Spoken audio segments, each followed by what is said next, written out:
हाथों में रिंग लेकर कैन सनम को शादी के लिए प्रपोज करता है और जवाब ना मिलने पर पूछता है कि क्या तुम मुझसे कुछ कहना चाहती हो। तो सनम पूछती है, जान मैं ये तुम्हारा ऑफ़र कबूल करना चाहती हूँ, लेकिन तो जान बोलता है, लेकिन क्या सनम, क्या हम ये परंतु सबसे छुटकारा नहीं पा सकेंगे कभी? तो सनम बोलती है, मैं सचमुच में कबूल करना चाहती हूँ, लेकिन मैं ये बोल नहीं सकती कि मुझे कबूल है। तो कैन बोलता है, तो तुम मना कर रही हो? तो सनम बोलती है, नहीं, मैं ऐसा कुछ सोच भी नहीं सकती, ये मेरे लिए इम्पॉसिबल है। तो कैन बोलता है कि तुम्हारा क्या मतलब है, मुझे समझने में दिक्कत क्यों हो रही है? जान, ऐसा कुछ है जो बहुत ज़रूरी है, जो मैं तुम्हें बताना चाहती हूँ। क्या ये हम दोनों से ज़्यादा ज़रूरी है? क्या ये इस मोमेंट से भी ज़्यादा ज़रूरी है? फिर सनम बोलती है कि जान, तुम्हारे लिए ये जानना बहुत ज़रूरी है, मुझे तुम्हें जल्द से जल्द ये बताना होगा। तभी वहाँ पे सनम की सिस्टर आती है और बोलती है, सनम सिस्टर। तो जान उसे देखकर बोलता है, लैला। तो लैला बोलती है, मिस्टर जान, मुझे माफ़ करना कि मैंने आपको डिस्टर्ब किया, परंतु एक इमरजेंसी सिचुएशन आ गई है। और जान जब यह पूछता है कि तुम्हें हमारा पता कैसे मिला, तो बोलती है कि मैंने एम्ब्रे से पूछा जब सनम का फ़ोन नहीं मिला। तो सनम से बोलती है, सनम, मेरी मम्मी की कंडीशन बहुत बुरी हो चुकी है, वो हॉस्पिटल में भर्ती है, हमें जल्द से जल्द जाना होगा। इस पर सनम पूछती है कि उनके साथ क्या हुआ। तो लैला बोलती है कि मुझे कुछ नहीं पता, मैं कसम खाती हूँ, लेकिन मुझे लगता है कि ये ब्लड प्रेशर की वजह से है। सिस्टर मलिहात ने मुझे कॉल किया और बोला कि जल्दी से आ जाओ यहाँ पर। तो इस पर सनम जान की तरफ देखती है और फिर जान से पूछती है कि मिस्टर जान, क्या मैं आपकी परमिशन से सनम को यहाँ से ले जा सकती हूँ? तो जान बोलता है कि क्या मैं भी चल सकता हूँ साथ में? तो वो मना कर देती है कि आपका जाना बेहतर नहीं होगा, क्योंकि आपकी पेपर वाली न्यूज़ से बहुत आर्ग्यूमेंट्स हुई थी। तो इसके बाद जान बोलता है कि तो तुम साफ साफ मना कर दो ना कि मैं इनवाइटेड नहीं हूँ, मैं नहीं जा सकता। तो फिर उसके बाद वो सनम को लेकर वहाँ से जाती है। जान अंगूठी को देखकर दुखी हो रहा होता है और अगले सीन में हम देखते हैं कि लैला, एम्ब्रे और सनम गाड़ी में बैठते हैं। तो वो पूछती है कि मम्मी को क्या हुआ है? तो लैला बोलती है कि काम डाउन, ऐसा कुछ भी नहीं हुआ है, मॉम बिल्कुल ठीक है। तो वो बोलती है कि तुमने मुझसे झूठ क्यों बोला? इस पर एम्ब्रे बोलता है कि कल मैंने तुमको फैब्रिक की कंपनी से बाहर निकलते हुए देखा था सनम, लेकिन उस टाइम मुझे मौका नहीं मिला तुमसे बात करने का, तो इसलिए मैंने लैला को ये सब बताया। तो फिर लैला सनम से पूछती है कि क्या तुमने फैब्रिक की डील के बारे में जान को सब कुछ बता दिया? तो इस पर बोलती है सनम कि मैं उसको कुछ नहीं बता पाई, क्योंकि मैं जब बताने वाली थी तभी तुम वहाँ पर आ गई। क्या ये इनफ नहीं है कि मैंने तुम लोगों की वजह से इतने झूठ बोले हैं जान से, और मैंने वैसे भी परफ्यूम फैब्रिक को दे चुका है, और मुझे कितने झूठ बोलने पड़ेंगे? इस पर एम्ब्रे बोलता है कि मुझे सब कुछ पता सनम, लेकिन यहाँ से बाहर निकलने का कोई रास्ता नहीं है। अगर मैं तुम्हारे बारे में भाई को बताऊंगा तो वो तुम पे कभी भरोसा नहीं करेगा और वो सब कुछ यहाँ से छोड़ छाड़ कर चला जाएगा। तो सनम पूछती है, क्या सच में वो चला जाएगा? तो वो बोलता है कि हाँ, वो सच में छोड़कर चला जाएगा, सब कुछ अपने पीछे छोड़कर। मेरा भाई तुम्हारे सिवा किसी पे भरोसा नहीं करता, और ना ही तुमसे ज़्यादा किसी को प्यार। तुमने उसके सारे सीक्रेट्स छुपा रखे हैं। बोलती है कि परंतु जान सीक्रेट्स, झूठ और ट्रिक्स से बहुत नफरत करता है। मैं ऐसा इसलिए कह रही हूँ क्योंकि तुम लोगों की वजह से मैंने दूसरा झूठ बोलता है, अब मैं उसे सब कुछ सच सच बता दूंगी। पर एम्ब्रे बोलता है कि मैंने तुम्हारी आंखों के सामने झूठ बोलने की कीमत चुकाई है, अब मैं अपने भाई के साथ ये दोबारा एक्सपीरियंस नहीं होने चाहूँगा। वो इस टाइम किसकी भी नहीं सुनेगा और वो छोड़कर चला जाएगा। इस पर सनम रोने लगती है और बोलती है कि सिस्टर, वो नहीं जाएगा, मैं क्या करूँ? तो उसकी सिस्टर उसे सतावना दे देती, बोलती है कि तुम फिक्र मत करो, हम कोई सोल्यूशन ढूंढेंगे। तो फिर सनम बताती है कि आज उसने मुझे शादी के लिए प्रपोज़ किया था, लेकिन मैंने उसे मना कर दिया, क्योंकि मैं इस गिल्ट के साथ नहीं उसको एक्सेप्ट कर सकती थी। मैं उसको सच बताना चाहती थी, परंतु मैं नहीं बता पाई। तो एम्ब्रे बोलता है कि तुम्हारे लिए अभी यही सही है, जब से मेरी माँ यहाँ पे आई है मेरा भाई और परेशान हो चुका है, इस वक्त वो कोई भी डिसीजन ले लेता है, तुम उसको अच्छे से जानती हो। तो सनम बोलती है कि लेकिन वो मुझे अच्छे से नहीं जानता। तो वो एम्ब्रे बोलता है, अल्तान चलो यहाँ से।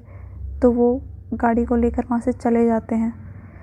दूसरी तरफ हाथों में रिंग लिए जान सोचता रहता है कि उसने मुझे क्यों मना करा, और वो परेशान रहता है, उस शब्द को याद करता रहता है। आपस में कंपनी में गॉसिप कर रहे बोलते हैं कि वो डेफिनेटली मिस्टर एम्बरे को चूज़ करेंगे और वो तुम्हें काम से निकाल देगा। तो दूसरा बोलता है कि मैंने ये क्यों नहीं सोचा। तभी वहाँ पर जय आता है और बोलता है कि गॉसिप मत करो। और लोग बात कर रहे होते कि मैं ये विश्वास नहीं कर सकता, या इससे भी बुरा होगा।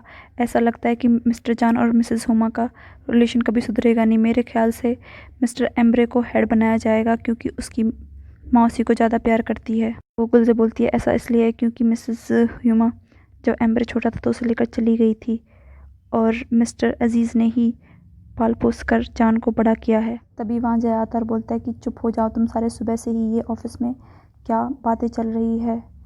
काम के टाइम पर तो कोई काम नहीं करता, तुम लोग बस गॉसिप्स ही फैलाते रहते हो। वो गुल से बोलती है कि मैं यहाँ पे आइडियाज़ डिस्कस करती हूँ। तो वो बोलता है कि मैं तुम्हें कुछ बताता हूँ, तुम इसको लिख लो और बाद में बोलना। तभी पीली शर्ट वाला बोलता है कि डैरन यहाँ से छोड़कर चली जाएगी तो मिस एलियन आएंगी। इस पर जय बोलता है कि मैं क्यों नहीं आ सकता डैरन की जगह। तभी वहाँ पे डैरन आ जाती है। तो डैरन वहाँ पे आके चिल्लाती है और बोलती है कि मैं सही कैसे हो सकती हूँ, तुम लोगों ने क्या यहाँ पे नर्सरी जैसे बना रखा है, यहाँ पे बातें करते रहते हो छोटे बच्चों की तरह। काम की जगह पे तो तुम सब लापता होते हो, जब काम की बारी आती है और बातें बनाने के लिए तुम लोग इधर उधर बैठ के हर जगह गॉसिप करते रहते हो। डैरन के जाने के बाद जय गुलजर से बोलता है कि तुम अपनी गॉसिप में मेरा नाम क्यों नहीं लेती, तुम ये बोला करो कि डैरन के बाद मैं उसके प्लेस पर काम करूँगा, मुझे ये कंपनी मिलेगी। तो तुम्हें आगे से यही बोलना चाहिए और तुम यही बोलोगी। सीन चेंज होता है और एम्बरे सैनम से बोलता है कि सैनम चिंता मत करो, सब ठीक हो जाएगा। तो सैनम बोलती है कि जान का चेहरा मेरी आंखों के सामने से जा नहीं रहा, वो कितना दुखी था, मैंने उसका दिल तोड़ दिया बहुत ज़्यादा। तो उसकी बहन बोलती है कि हाँ तुम सही कह रही हो बहन, अब मैं तुम्हें समझती हूँ। तो इस पर एम्बरे बोलता है कि तुमने ये सब इसलिए ही तो किया कि तुम जान को ज़्यादा अपसेट नहीं देख सकती थी। तो फिर लैला बोलती है कि तुम चाहो तो उसे कॉल कर सकती हो, तुम्हें उसकी आवाज़ सुन के अच्छा लगेगा और उसे भी अच्छा लगेगा, और उससे बोलो कि चिंता ना करे। सैनम जान को कॉल लगाती है और जान फ़ोन उठाता है। सैनम बोलती है कि तुम चिंता मत करो, सिस्टर महमद ने ज़्यादा ही इस बात को बढ़ा चढ़ा दिया था, मेरी माँ बिल्कुल ठीक है अब। जान बोलता है कि तुम ज़्यादा गुस्सा मत करना और हाइपर मत होना और ज़्यादा टेंशन मत लेना, मैं तुमसे बाद में मिलता हूँ, अपना ख्याल रखना। सैनम बोलती है इट्स माई प्लेजर, और यह कह के वो फ़ोन काट देते हैं। बोलते हुए सैनम बोलती है कि उसने मुझसे बहुत परेशान और उदास होकर बात करी थी, मैंने अपने झूठों की वजह से उसे खो दिया, और यह कह के वो रोते हुए गाड़ी से चली जाती है। तो लैला बोलती है एम्बरे जैसा तुमने कहा था वैसा ही हो, मैं आशा करती हूँ। इसके बाद वो सैनम को फॉलो करती है। सैनम घर का दरवाज़ा खोलती है। सैनम से तुम चिंता मत करो, सब ठीक हो जाएगा, यह कहकर लैला और सैनम अंदर चली जाती हैं घर के। तभी एम्बरे के पास उसकी माँ का कॉल आता है, बोलती है कि तुम कहाँ पर हो और जान कहाँ पर है। तो बोलती है कि देखिए सब ठीक है, भैया बस जब बाहर हैं। तो बोलती है कि जान को लेकर जल्दी आ जाओ कंपनी। और बोलती है कि क्या हुआ है। तो बोलता है कि उसने जान ने सैनम को शादी के लिए प्रपोज़ किया, लेकिन सैनम ने मना कर दिया। बोलती है कि ऐसा क्यों। बोलता है कि मुझे नहीं पता, उसकी फ़ाइट हुई है सैनम से। माँ बोलती है कि वो विलेज गर्ल शादी के लिए उसकी वजह से वो परेशान है। तो बोलता है कि हाँ शादी की वजह से, पर ऐसे नहीं जैसा तुम सोच रही हो। तो वो बोलती है कि तुम्हारे भाई ने ऑफ़र किया था तो उसने मना क्यों कर दिया। तो बोलता है कि मुझे नहीं पता। तो वो बहुत शॉक होती है कि उसने मना क्यों किया। तो फिर वो एलिना से बोलती है कि जान ने सैनम को शादी के लिए प्रपोज़ किया, लेकिन उस विलेज गर्ल ने मना कर दिया। मुझे समझ में नहीं आ रहा ऐसा क्या है जो वो हमसे छुपा रही है, ज़रूर कुछ तो है वो जो हाइड कर रही है। इसके बाद मिसेस सुमेरा वहाँ से चली जाती है। तो एलिना ये सोचकर बहुत खुश हो रही होती है कि सैनम ने जान को शादी के लिए मना कर दिया। इसके बाद एलिना फेबरी को कॉल करती है और बोलती है कि मेरे पास तुम्हारे लिए खुशखबरी। बोलता है कि मैं सुन रहा हूँ। तो एलिना बोलती है कि सैनम ने जान से शादी करने के लिए मना कर दिया। तो बोलता है क्या उनकी फ़ाइट हुई है। तो बोलती है कि नहीं ऐसा कुछ नहीं है, कुछ और गलत बात है। तो बोलता है कि मुझे लगता है कि सैनम ने जान से झूठ बोला, इसलिए वो गिल्टी फील कर रही है, इसलिए उसने मना कर दिया शादी से। मुझे लगता है कि सनम ज़्यादा दिन तक झूठ नहीं बोल पाई। तो अब से तुम ही मुझे सारी इन्फॉर्मेशन दिया करना कंपनी के बारे में अलीना। तो अलीना बोलती है कि मैं ऐसा कैसे कर सकती हूँ, मैं अभी उनका भरोसा जीतने की कोशिश कर रही हूँ, अभी तो उन्होंने मेरे साथ सब कुछ शेयर करना स्टार्ट किया है। फैब्री बोलता है कि मेरे पास 1 मिनट भी नहीं है जाया करने के लिए, मैंने तुम्हें सारे प्रमोशन मेरे लिए काम करने के लिए दिए थे, तो तुम्हें अब सारी इन्फॉर्मेशन मुझे बतानी होगी कंपनी के बारे में।